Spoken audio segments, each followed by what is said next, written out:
So yeah. But that was not recorded. Oh, true. Okay.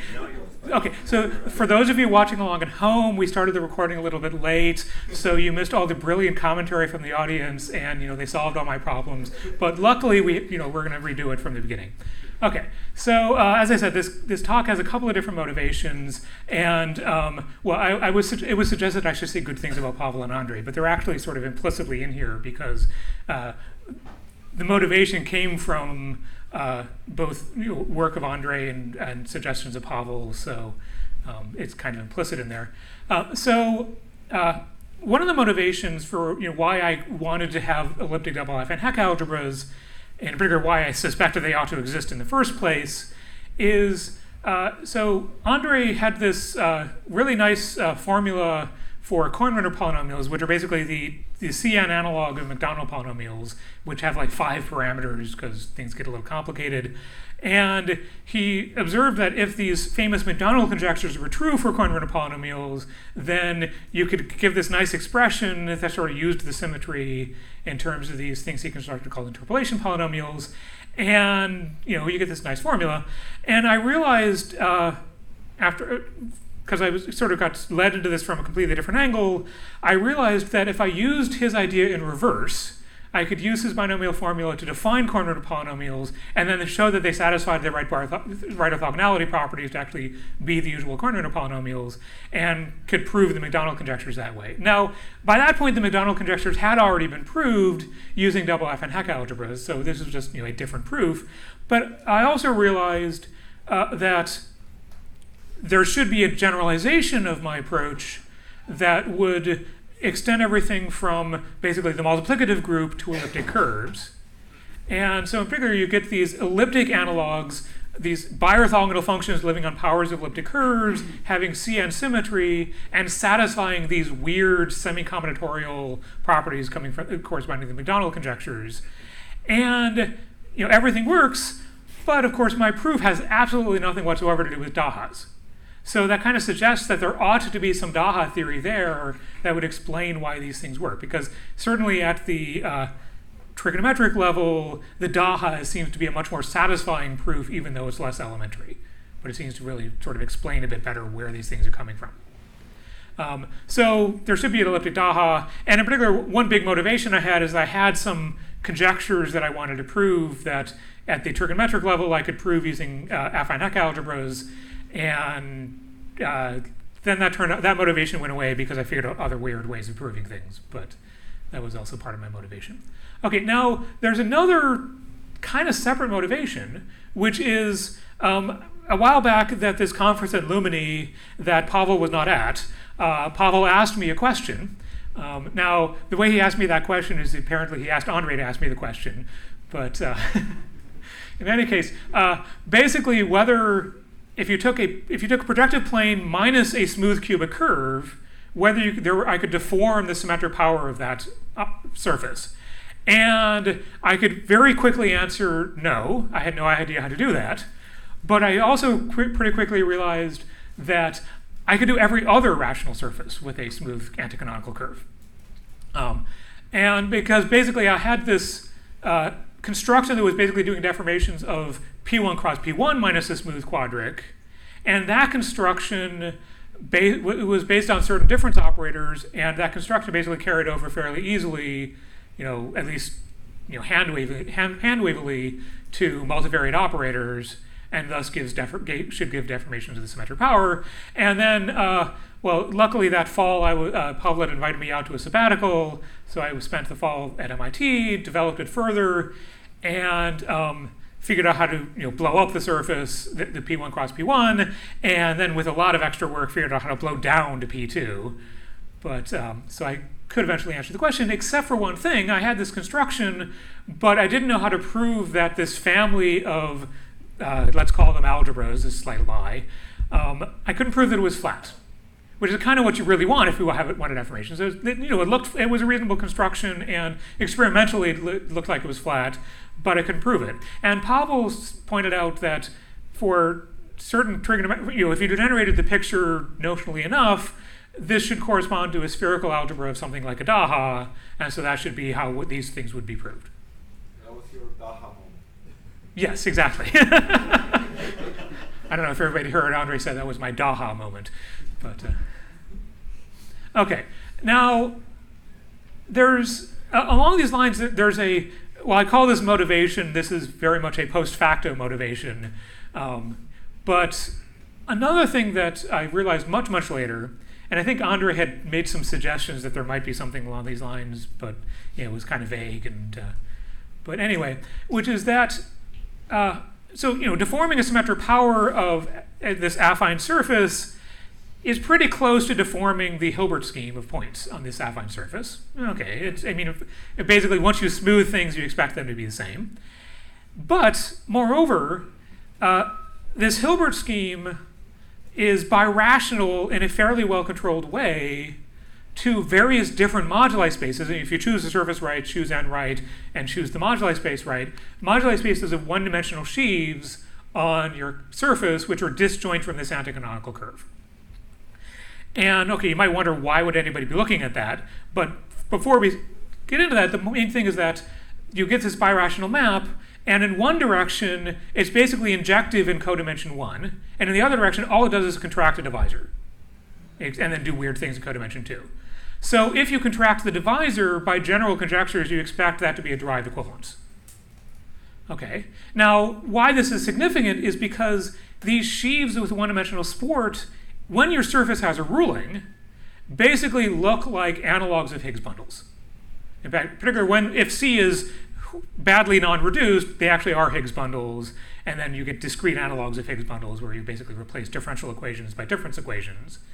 And so what you see then is that this deformation of the Hilbert scheme is basically a deformation of a moduli space of difference equations, or differential equations when things are degenerate. And when you contract this divisor to get this, well, sorry, not the Hilbert scheme, but the moduli space of one-dimensional sheaves is basically, if you can deform it, is a deformation of a moduli space of equations. And geometric Langlands is precisely about that kind of deformation. In particular, geometric Langlands, at the core, modulo these Hecke operators, which I don't know sort of where they live in the discrete picture. The core of that is basically that you have this derived equivalence between two different deformations of a moduli space of Higgs bundles, a commutative deformation and a non-commutative deformation. Or more generally, actually, there are some higher versions where you basically have derived equivalences between two different non-commutative deformations. Okay, and so in particular, this suggests that since we care about derived equivalences, one way to try to approach how do we deform these moduli spaces is to deform the Hilbert scheme. Okay. And so maybe I should comment that the reason I suggested to consider these data-like objects is because in perturbation theory we constructed them with Alexei Oblomkov in a paper which connects it to orbital topology a few years earlier. Actually, for any surface, for any affine symplectic surface, maybe with H1 being 0, but it was a technical condition. Okay. So this is a deformation theoretic construction, and so I expected that there should be a nice non-perturbative construction in the case of rational surfaces. Okay. So Pavel was saying that he had a formal deformation basically along these lines. So the big thing that I'm getting here is that my deformation parameters are actually points on the elliptic curve on pic naught of C. Okay, right. And I should mention that this idea that there might be derived equivalences is not coming out of.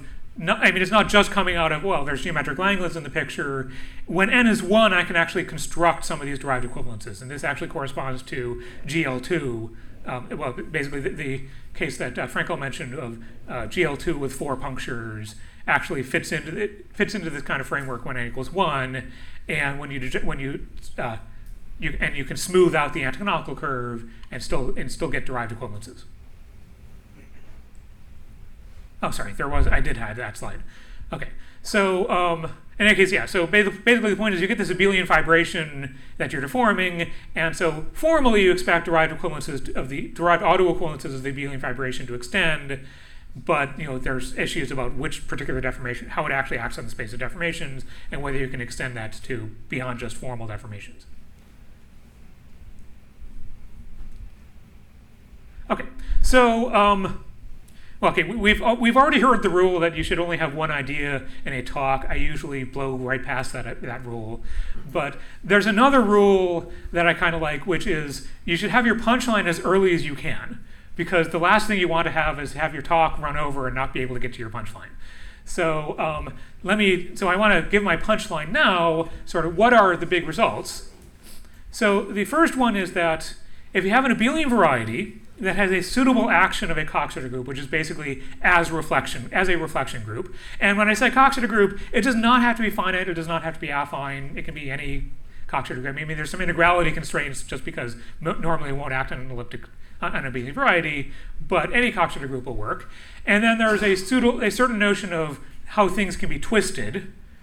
And moreover, then for each orbit of roots, you have a divisor attached, which normally would basically be just a single point, which would be the parameter corresponding to that root.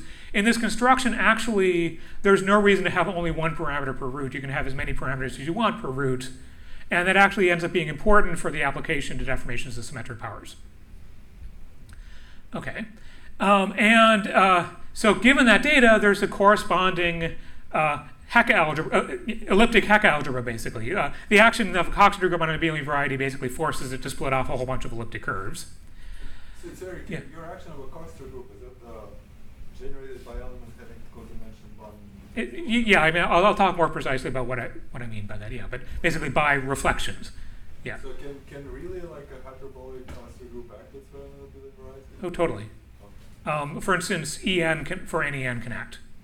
In fact, basically there's an action of En on the moduli space of suitably framed rational surfaces, and that action of En basically, but that's basically just a power of E. So it's not going to be discrete, but no, yeah, it's a bad action, and there's definitely no quotient, but the action is fine. You're going to treat quotients in the sense of equivariant, right? It's basically, yeah, I'm going to cheat with, I'm going to get around the fact that there's no quotients anyway. So even for the affine case, it's already a badly behaved action. So okay, okay. So in any case, so you get a Hecke algebra. Now this Hecke algebra is basically an affinization of the usual sort of Hecke algebra because it's going to be a sheaf living on this abelian variety, which means it has a bunch of multiplication operators in it. So the usual AHA you can either think of as just a simple finitely presented group where you have one generator for each simple root and they satisfy the braid relations, a simple root of the affine diagram. But you can also do it think of it as you have the Hecke algebra for your finite val group acting on Laurent polynomials, and then you sort of glue that action to give a bigger algebra. And that latter model is what's really being generalized here. Namely, we're replacing this the ring of Laurent polynomials by the ring of functions on this abelian variety. And since we want things to actually be well behaved globally, we really need to think of it as the sheaf of functions on this abelian variety. So that's one cost here, is that things are going to be a lot more sheafy than for the usual Daha. But this is also what lets us have multiple parameters per root without worrying about whether we have global sections. Because if you have lots of parameters per root, you lose lots of your global sections, but the sheaves are still well behaved. Okay, and then with some very mild additional conditions, and when I say very mild, I particularly mean automatic and characteristic 0. So it's only for a few finite characteristic issues where there's a problem, and like I think, this not only is that you get a flat family of Dahas, but you can take any finite parabolic subgroup and you get a corresponding spherical algebra, which will also be flat. Okay, and then for symmetric powers, the general result is that if you take this Daha construction, apply it to the case of Cn, put one parameter on the Dn roots, and as many parameters as you like on the special root, and then no parameters on the other finite root, then the resulting Daha, you can look at the spherical algebras. And the family of spherical algebras is a 2-parameter deformation of the family of m-points blowups of Hertzberg surfaces with an anticanonical curve, with a smooth anticanonical curve. So it's exactly the kind of deformation we want. In particular, those two parameters you can think of as there's the Q, which is basically telling you how the affine group is acting, and then there's the T, which is the usual McDonald type T. And that's the one that's deforming the actual symmetric power. Okay. For the first result, so are there any interesting examples where the abelian variety isn't isogenoous to a power of elliptic curve? Not really, because basically it's always and we'll see this a little bit later, but basically because of the way that we're insisting that the Coxeter group act on the abelian variety, there's sort of a natural map to some other abelian variety, which is sort of equivariant, but now the group acts trivially on the image, and then the fibers are all just powers of isogenous to a power of an elliptic curve. So I allow arbitrary abelian varieties in there just to sort of, because you might want to do some weird twisting or whatever, but mostly it's just going to be powers of E. Okay, so we're right. So what kinds of actions of Coxeter groups on abelian varieties am I looking at? So, well, the big notion is the notion of a reflection. And so it's an automorphism of the abelian variety. And here I do mean fixing the identity. So it's an automorphism of order 2 that fixes the hypersurface pointwise.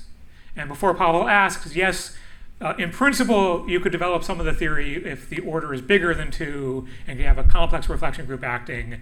But I don't know how to put parameters on to get the Hecke algebra. So some of the theory works, but I don't know the right way of sort of the nicest way of putting parameters in. In any case, given a reflection, you get a pair of elliptic curves attached. Namely, there's the image of 1 minus the reflection. And we have, since we fix a hypersurface pointwise, if you sort of notionally look at how it acts on the tangent space, it has one eigenvalue minus 1. And so you can look at the image of 1 minus r, that still works in characteristic 2. And you can also look at the co-kernel of 1 plus r.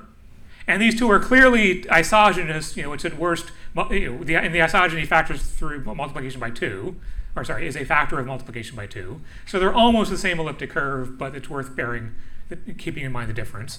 And the co-root curve is going to be more important for our purposes because we can take a divisor on the co-root curve and pull it back. And there are some actions, by the way, that don't lead to characteristic 0, right? I don't think so. I think everything lifts to characteristic 0. Yeah? Yeah. I mean, if you start talking about, well, at least with regular reflections, if you start allowing more complicated reflections, then there are probably some quaternionic reflection groups that only act in characteristic 2 or 3. But for Coxeter groups, everything is going to lift. So this tells us what the kind of action we want is. We want an action of a Coxeter group such that every generator of the Coxeter group acts on our abelian variety as a reflection. And so this is why we get this decomposition basically into elliptic curves, because we sort of get each simple reflection splits off an elliptic curve, and then whatever's left over is just fixed. Okay, right. Okay, so so it's not affine identity to say here's the type of action we want, but it turns out we can almost classify such actions, up to mild isogenies. Which is basically, and so the data we need is basically what I call an elliptic root datum. So we have an elliptic curve for each simple reflection. And, if your group is indecomposable, they're all going to be isogenous elliptic curves. If your group is decomposable, of course, there's no constraint between the elliptic curves on different components. So we have an elliptic curve for each simple reflection. For every I and j, we have a homomorphism from the EI to EJ. And this assignment of homomorphisms is symmetrizable, basically, by these integers r.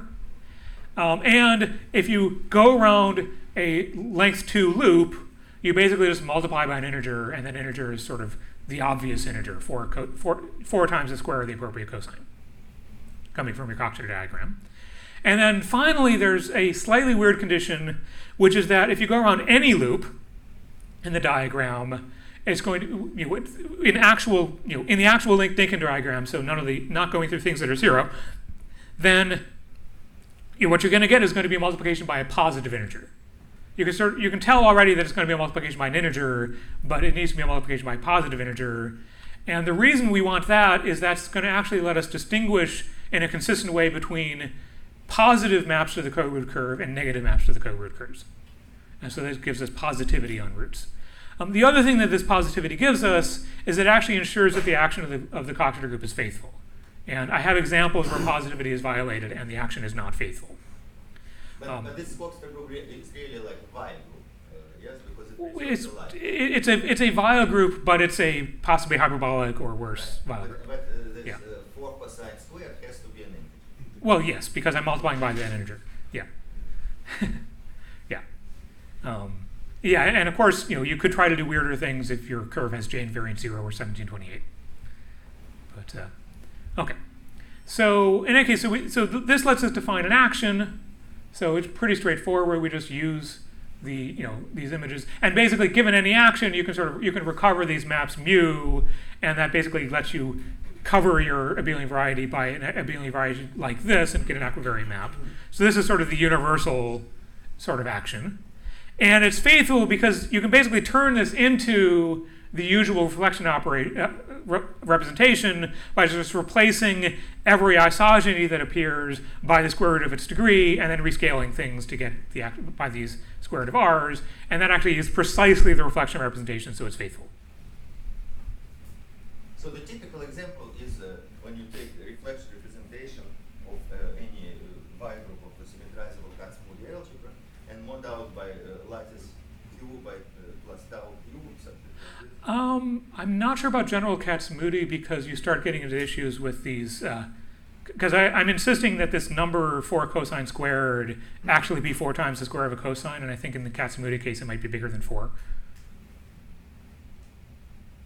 So I'm looking at just Weyl groups, basically. No. I mean, Weyl group, if it is bigger than 4, then this number will be 4 for the group. Okay, well, because yeah. There is no relation. Okay, yeah, okay. So yeah, I mean, basically, yeah.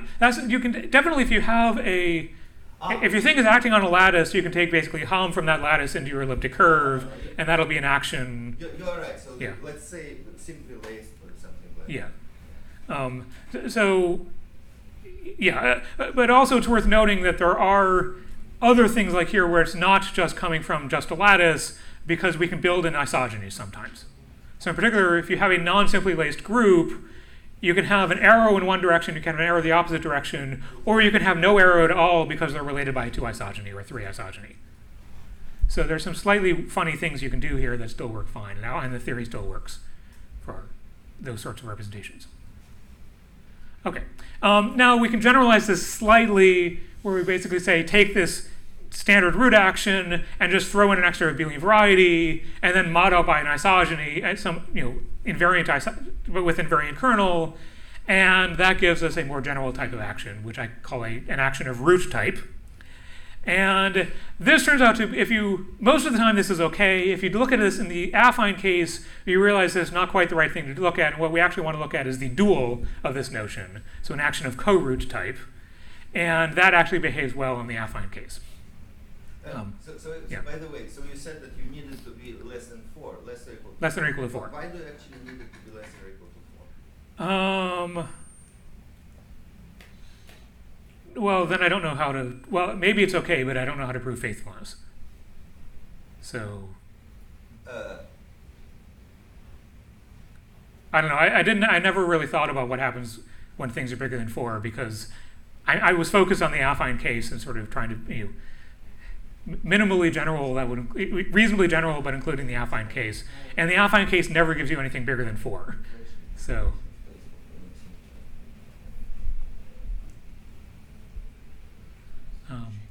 all right. So, right. So in particular, if you have this action of co-root type, as I said, I mean, in general, this co-root curve is canonical, but you don't really have a canonical map. You only really have it up to plus or minus 1.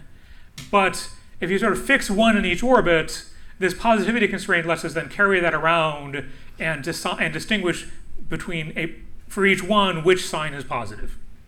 So this is a very useful thing, because when we assign parameters, we want to make sure that we're pulling back divisors from the positive co-roots rather than just all co-roots. Okay.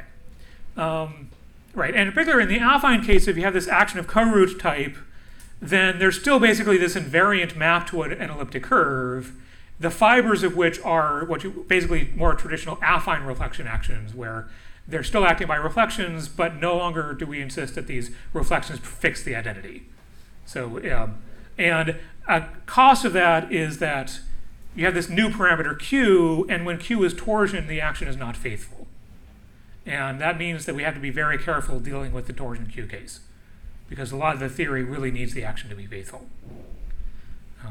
Now, we'll be able to get around that, but okay. Okay, so, well, as I said, we can put arbitrary number of parameters on our roots, and if you can put an arbitrary number of parameters on something, well, the first thing you should look at is what happens when you put 0 parameters on something. And so this is what I call the master Hecke algebra, although I gather some analog has been looked at in the trigonometric case and called, what was it, the nil Hecke algebra? Yeah. Right. So this is easy, very easy to describe in the finite case, which is that we have this finite group acting, so we can take the quotient, and we can define a sheaf of algebras on the quotient, which is just, we take the direct image of the structure sheaf and look at its endomorphisms. And if you think of that from a Galois theoretic perspective, you realize that really does look like, a twisted group algebra with relative to the action of W. I mean, it's a slightly weird holomorphic version of that, but it really does live inside the twisted group algebra. Now, there is a caveat here which you have to be careful about when thinking about this. The direct image of the structure sheaf is not a vector bundle in this scenario, except for two particular cases of where W is A, or where W is type A or C, and you have the right action. It's usually not a flat map, the quotient map. And that's because usually in the elliptic case, you have points where the stabilizer is not a reflection group. And so the quotient ends up being singular. I mean, it's a weighted projective case, so about as nice as you can get for being a singular variety. But because it's a weighted projective space, it really does have singularities, and you're not flat near those singularities. So this is not flat as a sheaf of algebras on the quotient. Okay, but we can think of it as, basically a ring of meromorphic reflection operators. So it is the right sort of thing to be a Hecke algebra. And the constraint for a meromorphic reflection operator to be in this algebra is that locally it takes holomorphic functions to holomorphic functions. And again, we have to say that locally because globally there aren't any holomorphic functions. But okay. what does it have with nil stuff? I have no idea. What? It's just nil. Yes. Well, we can discuss this later. Okay. Now, this idea of something that locally takes holomorphic functions to holomorphic functions, you can think of for any group. And if you're willing to hand wave a little bit about the fact that you don't always have a quotient, you can still think about what these conditions look like. And what you find is that for any group, the only conditions you have are going to live on now generalized reflection hypersurfaces, where basically any hypersurface which has globally a non-trivial stabilizer. That is, there's some element that fixes every element of the every point in the hypersurface. Eric, is there a way to write that without the group? Sorry. If I give you a hyperplane arrangement and I ask for some ring of operators of that kind? Right, but if you don't allow the group action, then the holomorphy preservation basically isn't going to is going to force you to be holomorphic. I mean, basically, it's only along it's only at codimension 1 points that are fixed that have non-trivial stabilizer that you get that you're allowed to have poles there, because you can basically you can put a ramification divisor in there and then kill it off by symmetrizing. What I mean is that suppose I give you a hyperplane arrangement and I give you some sheaf that looks like a push forward of that kind, but it doesn't come from some group action. You mean if you take just a general morphism and look at the endomorphism ring of the direct image? Or Need not be a morphism, could be just a sheaf with this sort of singularity. Oh, okay. I haven't thought about that, so I don't know. I mean, it may be that there's a version along those lines that doesn't have the group action, but I'm not sure sort of what the. I mean, one of the things that's going to be special here is that although this is not locally free on the quotient, it is locally free on x itself. And that's something that's going to be, that I think does require some extra structure for that to actually work, but I haven't thought about that. Okay. But in any case, the fact that you can, when you do this for a general group, you basically get these, residue-like conditions, which is very much reminiscent of the residue conditions of Ginzburg, Kapranov, and Vasserot, which is not at all coincidence. So you get these residue conditions in order to preserve holomorphy, but they only occur along codimension 1 points with non-trivial stabilizer. And so, so you basically find that indeed, in our reflection case, in order to understand this master Hecke algebra, you just need to understand what happens in rank 1, basically, or on reflections. And in particular, it's easy to see then that it's generated by, the algebras corresponding to simple reflections. Okay. So what does that algebra look like? Well, the first thing to note is that if you all you have is one reflection, if you're just rank 1, then your action on this abelian variety has this big, codimension 1, mapped to a codimension 1 abelian variety that's with trivial action in an equivariant map. And the fibers of that are not actually elliptic curves anymore. They're actually hyperelliptic curves of genus 1 because there's no longer you don't have a section of that map. So you basically forget the identity, but you still have this nice involution acting. So the typical scenario here is you basically have a curve C, which is genus 1, and has an involution such that the quotient is P1. But it might be living, and I only wrote it as C, but of course it's C over some scheme, which abelian varieties are good enough for our purposes, but it's a family of hyperelliptic curves. And what is the condition for an operator in that algebra? Function plus function times reflection. When does that preserve holomorphy? Well, it preserves holomorphy if the coefficients are bounded by the fixed subscheme, and the divisors are bounded by the fixed subscheme, and the sum of the coefficients is holomorphic, because it needs to preserve 1, and then it needs to locally preserve holomorphy near the reflection subscheme.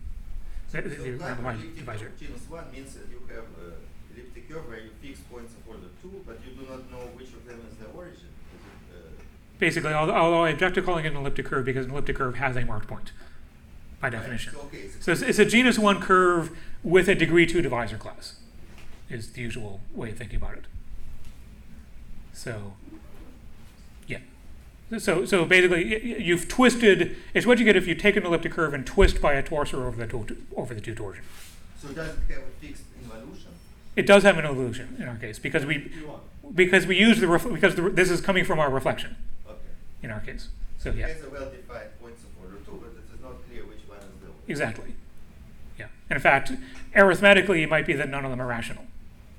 So, okay.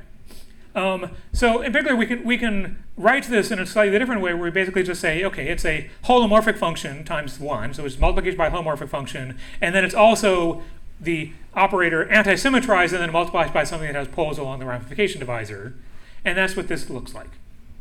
So it's fairly easy to describe this algebra, in the rank 1 case pretty explicitly. Okay. One thing that's worth noting is that this is saying, yes, this algebra is locally free as a left module over OC. It's also locally free as a right module over OC. However, those splittings are not compatible. And so you don't get a splitting as a bimodule. Which means, for one thing, is that trying to do generators and relations gets kind of tricky in this setting because we can't just split off one thing as being our generator. Okay. So how do we put in parameters? Well, now that we have the description for rank 1, we put in parameters by just forcing zeros into the coefficient of S. And that's, or equivalently, forcing zeros into the coefficient of S1. And so that's just saying rather than saying that the divisor is bounded by the fixed subscheme, or the fixed divisor, is bounded by that minus some other divisor. And that other divisor can be whatever it wants. And it's clear that this is flat as we vary t. Okay. And moreover, there's a special case if t is the ramification divisor. This is just the naive group algebra because we've imposed no conditions other than holomorphy. Okay, now if you look at it a little carefully, you notice that if you take this thing and conjugate by a suitable product of theta functions, then modulus that you've sort of twisted by a line bundle, and there's some twisting in the picture, you basically can negate some of the points in this divisor. So you get basically a C of the degree of your divisor symmetry, which has absolutely nothing to do with your Coxeter group. It's just, we can negate any one of them, and of course they come as a multiset, so we can also think about them as permuting them. So we get a bunch of different algebras like this that are all isomorphic. And in particular, one very useful way of thinking about this, the way we put in parameters, is you can actually think of this algebra as the intersection of two algebras with no parameters, where one of them got twisted by the suitable product of theta functions, and then you take the intersection, and that basically forces these zeros in. Now, this is fine, except that it has problems for special values of divisors, so it only works generically, but it still can be a useful way of thinking about it. In particular, I use the generated in rank 1 to actually prove a lot of things. I use the intersection of two things that preserve holomorphy when I'm actually trying to figure out what actually should be true.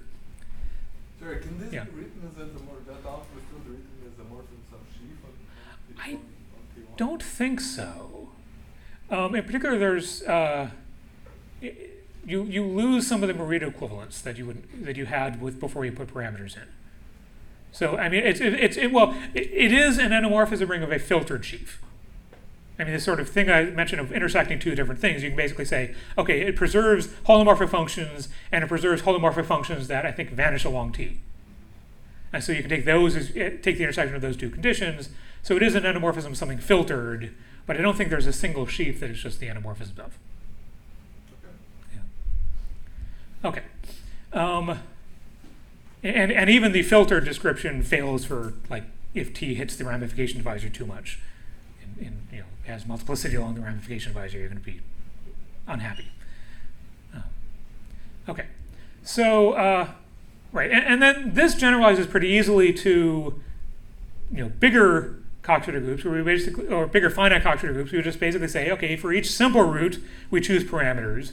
We make sure that the divisor we pick for a given simple root is the same as the divisor we pick on any conjugate simple root. And then we just take the rank 1 subalgebras we get and look at what we generate. And it's then not too hard to show that this really does give us something flat. Okay. And in particular, what we find is that as we vary the parameters, so we can think of this as something living over the universal family of such things, it's a locally free sheaf of algebras over X. So it's locally free as a left OX module of the rank you'd expect, size of the Lie group, and everything's flat. The Hilbert, in particular, everything's projected, so we can actually talk about just the Hilbert polynomial, and it's independent of everything. Still assuming W is finite. Yeah. Yeah. Otherwise, the rank would not be nearly as useful information. But yeah. Okay. So the basic idea of this is that this is a Coxeter group, so we have a natural ordering, the Bruchau order. And in particular, it turns out that this algebra has a filtration by Bruchau order, which is basically inherited by the obvious filtration on meromorphic difference operators. And the subquotients by this filtration are invertible sheaves. And they're basically just sheaves of functions on your abelian variety. I mean, they're just line bundles on your abelian variety. So, and when T is general, we can basically use this filtered sheaf notion to sort of show that. And then everything is clearly flat. Sort of as far as this leading coefficient goes, we can see that, we get all the leading coefficients we want. And the associated graded does have the kind of presentation we would expect, namely, it's generated by one thing for each simple root, basically a line bundle for each simple root. And when you, and the square of one of the generators, is 0 because we took the associated graded with respect to the Bruchau order. And then, moreover, they satisfy a braid type relation, which is mildly twisted, but you satisfy a braid relation. So we have basically the types of relations we want. And as I said, this is if T is a single point everywhere, this is basically a construction of Ginsburg, Krapanov, and Vassereau. Okay. So everything there is fine. And I haven't really done too much that's new because all I did is allow, slightly more general parameters. But now the question is, how do we deal with infinite groups? Because if we want to, this was so far basically just an affine Hecke algebra analog. We want a double affine Hecke algebra analog. So in particular, we need to be able to allow W to be affine, so let's allow it to be infinite and see what happens. So, okay, in some sense, it's clear what to do. We just take the thing generated by the rank 1 subalgebras, and everything's fine.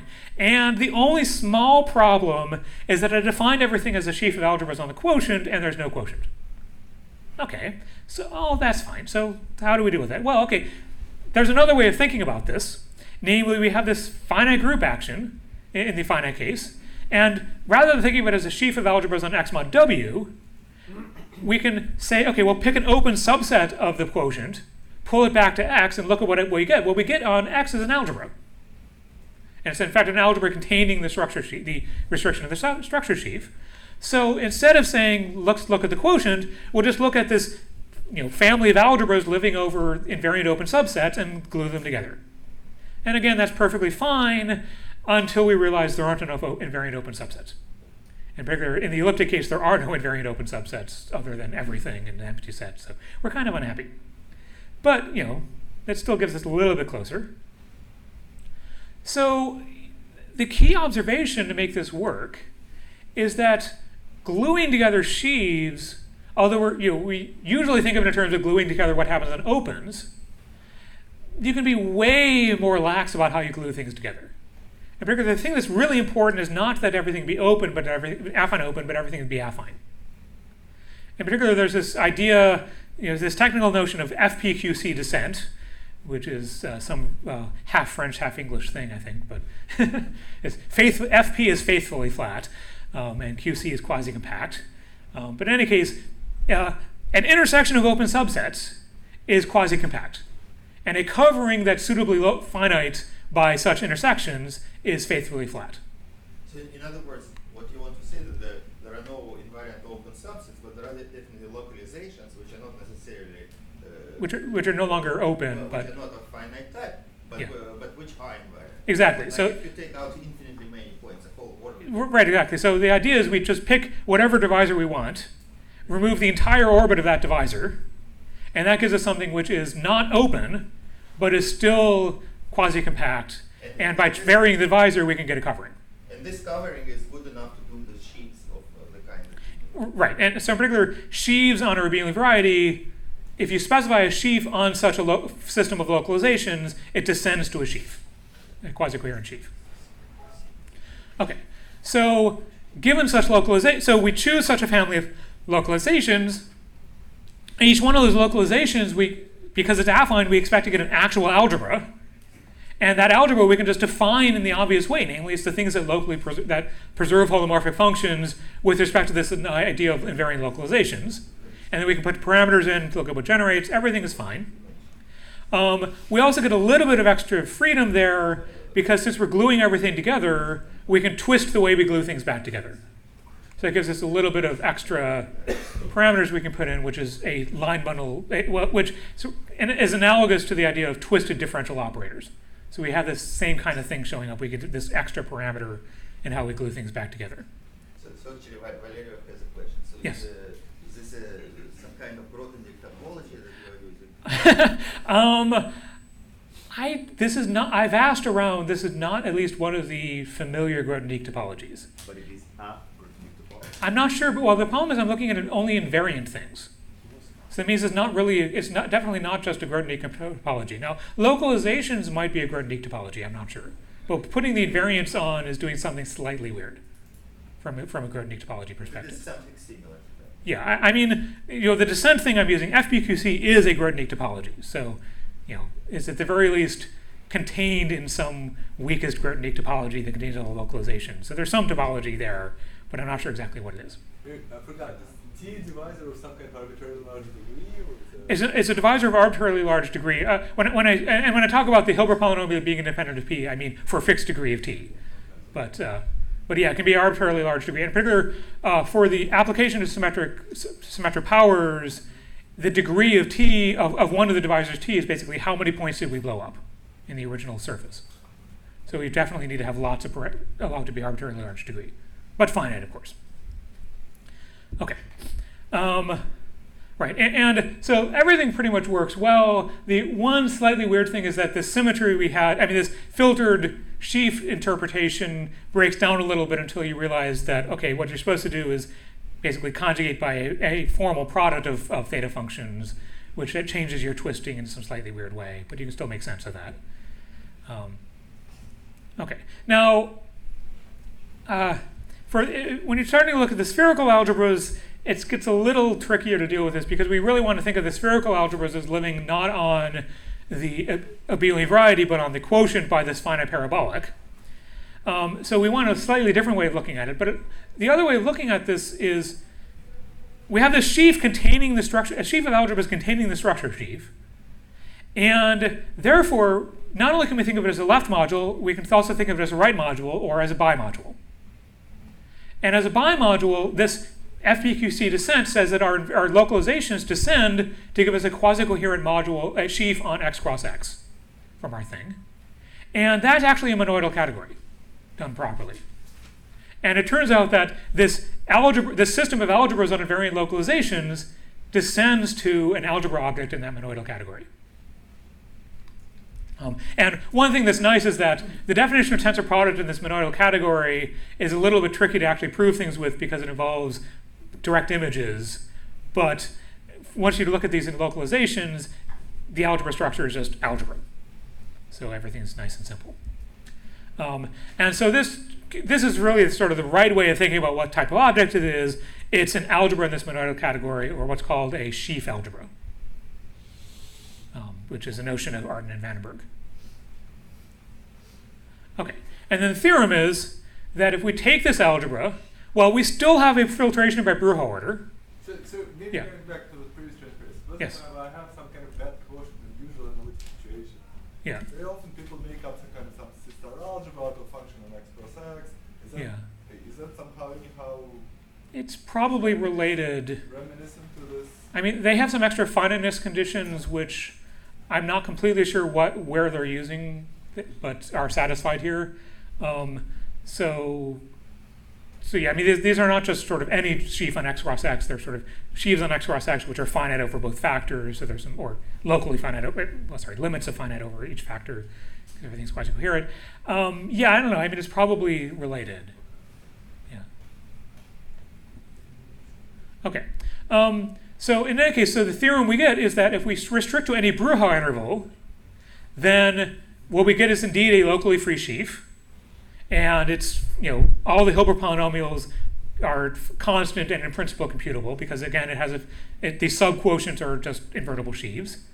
Moreover, flatness, we actually get a stronger version of flatness than just saying that the algebra itself is flat. The map to difference reflection operators is also injective on fibers, which is actually saying that the quotient of that morphism is flat, which is a stronger condition than just flatness of the algebra itself. This is, for a lot of purposes we don't care, but this is telling us this is actually an algebra of difference operators in this sheafy sort of sense, or difference reflection operators. Could you just do it like that? You take for any Bruja interval, you have like an actual honest construction algebraic geometry, and then you just start taking the unit. Right, but then you're basically still working with these sheaf bimodules because you need to show that you need the product structure. So you need to basically say that there's a map from tensor product of two Bruja intervals to bigger Bruja interval. Okay. So yeah. So does this? But you wouldn't need. I don't think. Would you need this kind of all this spherically flat discussion? If you just work with well, the problem is that the tensor product construction, because it's working with it involves taking a direct image, which means that you have to worry about cohomology when you do that, and sort of, it's a little bit tricky to actually write down map from tensor product to the thing. And the easiest way I could figure out to write down a map from this tensor product in this bimodule, in this category bimodules, was to localize everything in this way. But also, yeah. Some finite Bruja interval can generate the whole group already, and so then generate is fine. Just yeah. But then the invariance condition with respect to elements which are in this interval already is equivalent to invariance of the whole group. So you still have to work with these sheaf bimodules. You can't get away with it from the sheaf bimodules. There are possibly other ways you could deal with this bimodule algebra structure without using these invariant localizations. But it turns out in fairly general case, for instance, if you have one of these sheaf bimodules over something projective, there's always, in some suitable sense, a system of invariant localizations you can pick to make everything affine. So it's not really, looking at these in terms of these invariant localizations is not really it's not really changing things. It's sort of, it ends up being essentially equivalent. So you don't lose anything by looking at them. Don't you get like you have an infinite interval, you get like, even if for a given operator you have an arbitrary poles, arbitrary collection of poles, and for a given operator like quantum many poles. For any fixed Brouwer interval, this is a coherent sheaf. Okay. So the poles are bounded basically by pairs of things in the Brouwer interval that act the same way on some hyperplane, hypersurface. So it's not. I mean, it's on any Brouwer interval. It's nice. It's just the problem is when you try to look at the multiplication, that you start to get a little more worried about how to deal with that, and that's why I worked with this localizations. Okay. So does this imply that it is locally free of infinite rank as a sheaf over S? Yeah. I mean, the full algebra is locally free because it's just built up out of these locally free things. Or at least it's flat. I mean, locally free isn't as important when you're infinite anyway. But I mean, for most calculations, you really want to work with a Brouwer interval anyway. So, okay. Right, and so the other thing we get is, given finite parabolic subgroups, you can basically define a, well, not quite algebra, but a spherical bimodule by basically defining induced modules in the right way and looking at maps between the induced modules. And again, basically, it's a generalized difference reflection algebra, and everything is locally free for any given fixed Brouwer interval in relative to the double cosets. The second result is kind of interesting from a just general group theory perspective because it involves, so we're looking at a map from an induced thing to an induced thing, or equivalently, we're trying to understand the restriction of an induced thing. In usual group theory, this would be Mackey's theorem that we'd want to use, which would say, hey, we get this big sum of things coming from double cosets. That turns out to actually not work here in that we need to replace the big direct sum by a filtration. But it turns out there still is a filtration indexed by double cosets, and everything works, which is basically coming from the Brouwer order. So this locally free, is it actually free? No. Well, no. Because we have divisors. Huh? We're allowing divisors. So even the no parameter case is not free because one of the line bundles we get is things that have poles along the ramification divisor, which is only locally free. But yeah. But it is true that sort of all of the subquotients are effectively invertible sheaves somewhere. Even in this even in the spherical case, they're locally free on some quotient of x, and then pushed forward. But there is no basis, so you cannot write it as a direct sum of something. No. There's no left-right invariant. Already in rank 1, there's no bimodule splitting. So you can write it as a left. So it's free as it's a sum of line bundles on the left, and a sum of line bundles on the right, but it's not a sum of line bundles, sort of in a like for uniform way. you have a basis, like you can write it as a direct sum over affine y group of TW times C of x. Yeah. And there is no such. There's nothing like that here. The closest we get is a filtration where the GER has that kind of basis. But there is no splitting. There's no splitting. Yeah. And well, especially since I've kind of suppressed it, but there's this twisting we might want to do. And the twisting definitely is only triangular with respect to, the way we twist is only triangular with respect to this filtration. That's kind of the usual thing. You get like a elliptic quantum group or something like that. Then it's still not, what would you like to generate? It's not a trivial modulo over your elliptic parameters. It's only some kind of bundle. Okay. Yeah, even the GER, it's not, the generators are line bundles. But, yeah. Okay.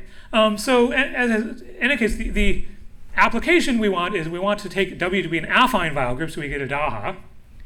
And we have to tweak things just a little bit because we want Q to actually be a parameter in the picture, not just look at the whole family at once.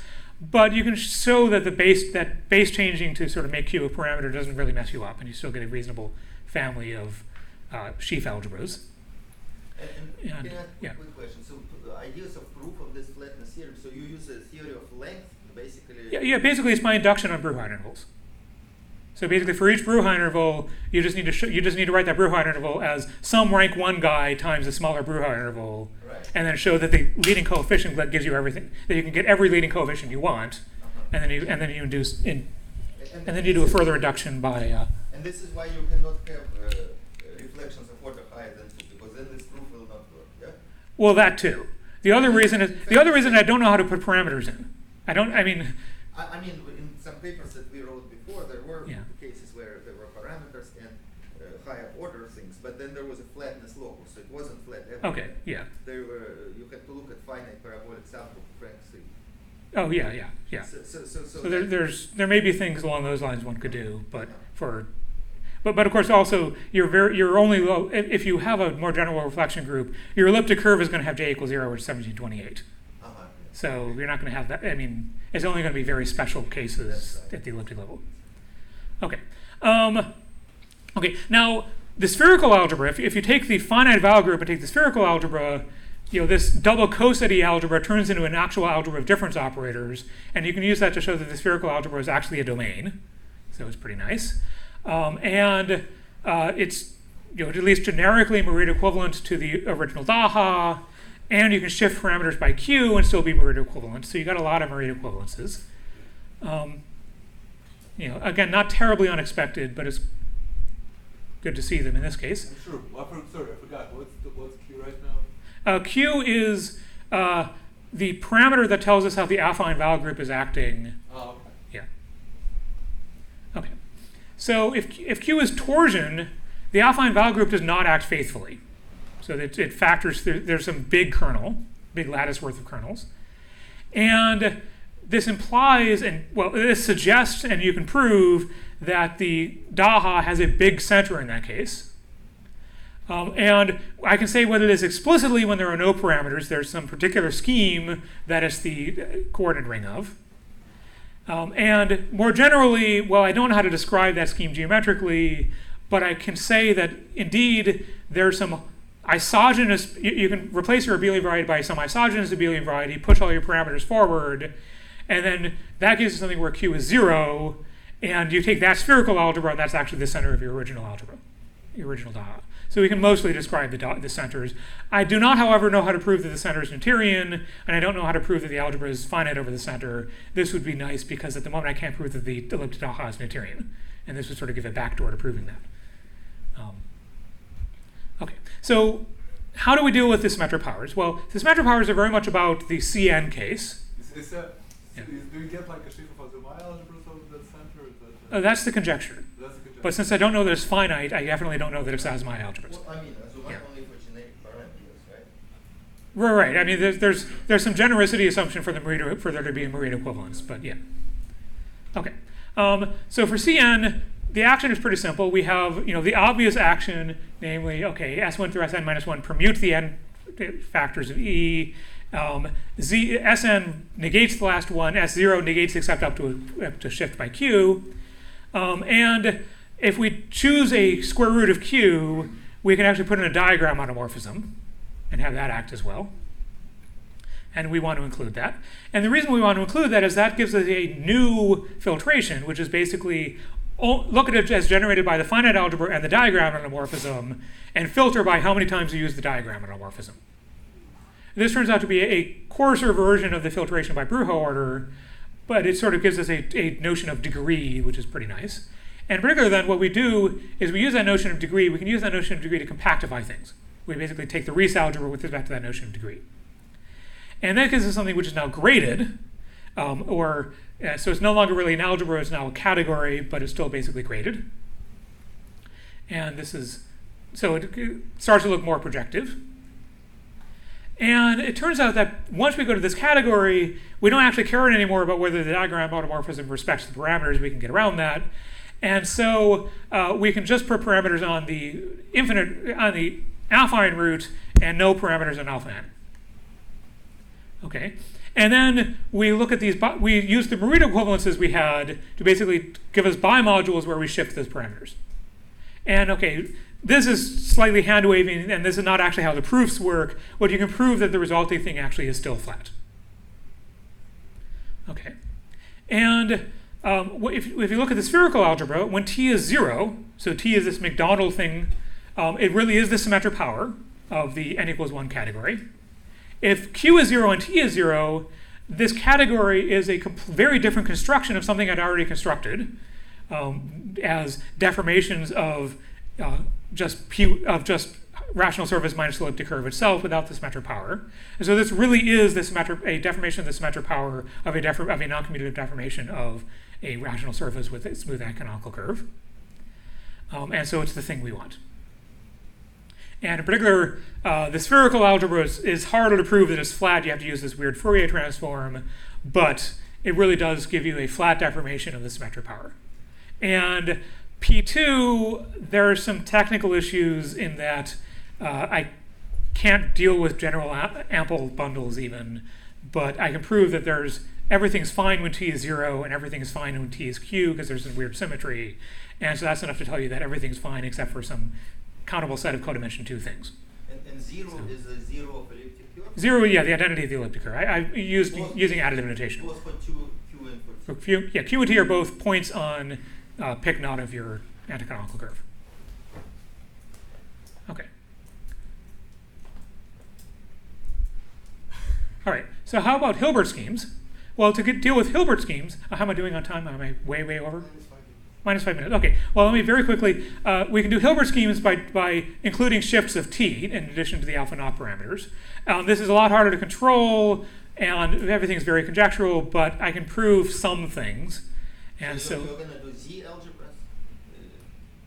This is what stuff. Yeah. This is basically a Z to the n algebra in that sense. It's just this big category where every line bundle is an object, basically. But everything, there's at least enough stuff I can prove that it's very suggestive. And in particular, as I said, as I mentioned earlier, if we contract a certain divisor, we should get an abelian fibration, and we should get a lot of derived equivalences. And there's one case where I can explicitly say what contracting that divisor does, namely when the divisor you're contracting corresponds to when you're dealing with something corresponding to GL2 Langlands, the divisor you're contracting just corresponds to getting rid of the t parameter. So if you look at that analog of the construction, where the number of parameters in alpha naught is 2n plus 6, then you get something which conjecturally is a deformation of an abelian fibration up to birational stuff. So derived equivalently an abelian fibration, and so there should be a congruent subgroup of SL2Z acting on the base of that family such that the corresponding fibers are derived equivalent. And if you then degenerate that picture enough, you should get GL2 Langlands. So that's the conjecture, and that was my last slide. I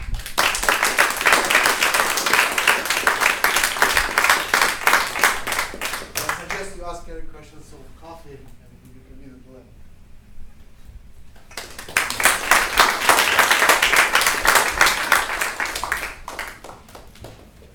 For coffee break, it's a usual place, but the staircase we can't get there. is closed. So we have to go through this way and then do the staircase on the other side of the clear.